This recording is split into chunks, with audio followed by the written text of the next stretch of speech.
Hey,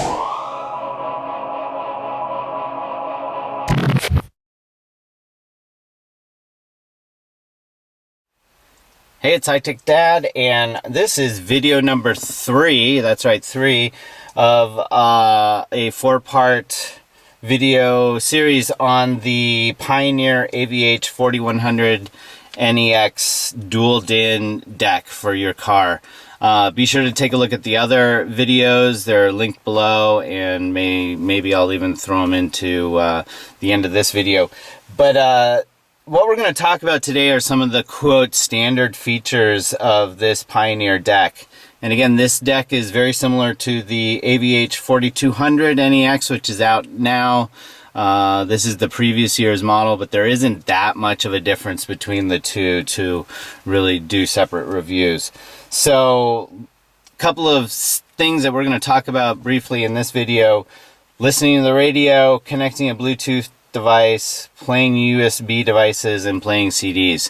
So here you go. This is the screen for the HD radio, and I'm going to jump around a little bit here because it's kind of hard to show everything in a very quick format. But basically, you have a little arrow here, and this shows you your options on what you have connected. If I had an iPod connected on one of the lightning cables or USB cables like this, it would show up here, but right now I'm on HD radio. So let's take a look at HD radio. This is a news station. You can see it's pulling in the logo of the news station. Down in the corner here, you can see that not only am I getting the HD radio, but I'm also getting a digital signal. Now, if I were to tune to another station, and this is my preset slider here, you can see, push the little icon, it shows all the different radio stations on FM, and you can also see which HD radio I tuned into. I saved as a favorite here. So this is HD1, so I'm going to another one. Takes it a second. If there is a HD signal, it will try to lock onto it. And that's an important thing about HD radio, is that you need to have a strong signal in order to get the digital radio and the alternate channels to come in. So you can see here, it's showing analog. That means the signal isn't strong enough for the HD radio to come in. Let's try a different channel. And it's showing HD, but it's still pulling in as analog. So I'm not getting a strong enough signal. Now it looks like it's come in, and you can see here it's showing HD1. If I click this little icon here, it goes to HD2, the other channel. So it's kind of a nice thing. HD radio is free, and it's available in a lot of big metropolitan areas, so you have to have a good signal for it to work. But once you get it, you get pretty much CD quality sound, or really good digital quality sound of music or speech or whatever. So it's a great feature to have. So built into the Pioneer deck is a HD radio tuner. Okay, so let's take a look at the USB and Bluetooth connections. First, let's take a look at Bluetooth. Gotta have Bluetooth in any new stereo so that you can have hands-free calling. I actually have a mount that I have on my dashboard, so I have it pretty close by.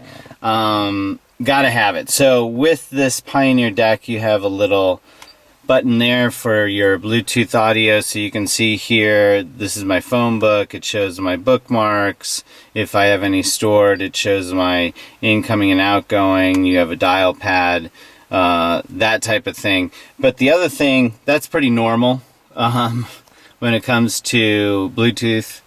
But then the other nice thing that you have is access to your music library or whatever you have on your phone. So you can click the drop down there, and I clicked on Bluetooth audio, and anything that you have playing on your phone, you can then stream through on the Pioneer deck.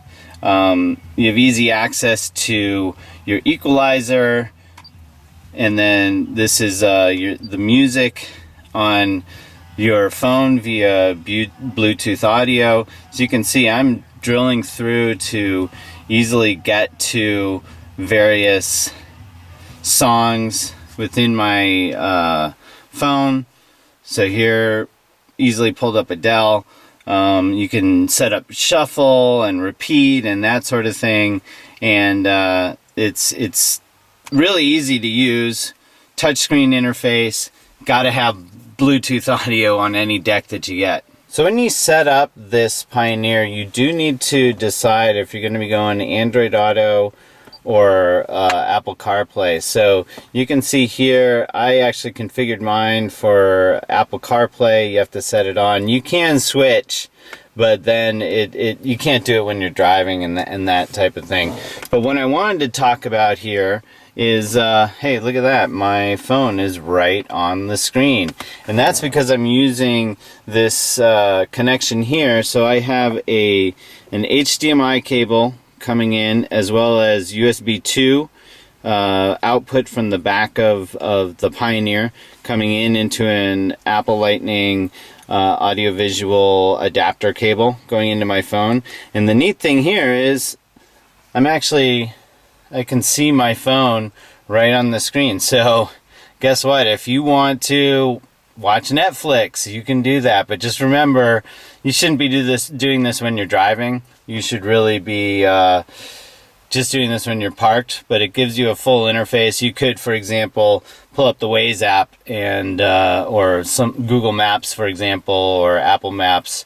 But we can go into that one a little bit later and just have it right on your screen. So another button that we should talk about is the mode button. You can turn the display off. You can switch between other areas, other displays on there. This also gets you to the home right here. So you can see there's HD radio, there's Bluetooth. You can see which input I have going in. Right now it's HDMI is on, and that sort of thing. So let's actually switch over to the main radio here. So I can go back over there. And I wanted to show you guys that now with this connection, it's showing Bluetooth audio, obviously, HDMI, which is connected in here, and USB iPod 2. That's the other USB port. So I could connect it as a USB drive, saying that's incompatible probably because it's going through there, or I could do it as HDMI like I was showing before, and then that shows my screen completely. So in the next video, the last one of this review of the Pioneer, I'm going to go into the Apple CarPlay and how that all works. So be sure to take a look at that one. And if you want to read the full review, it's on my website at www.HighTechDad.com. And if you have questions, ask me on Twitter. I'm at HighTechDad. And be sure to like me on my Facebook page. And that's facebook.com/HTDblog.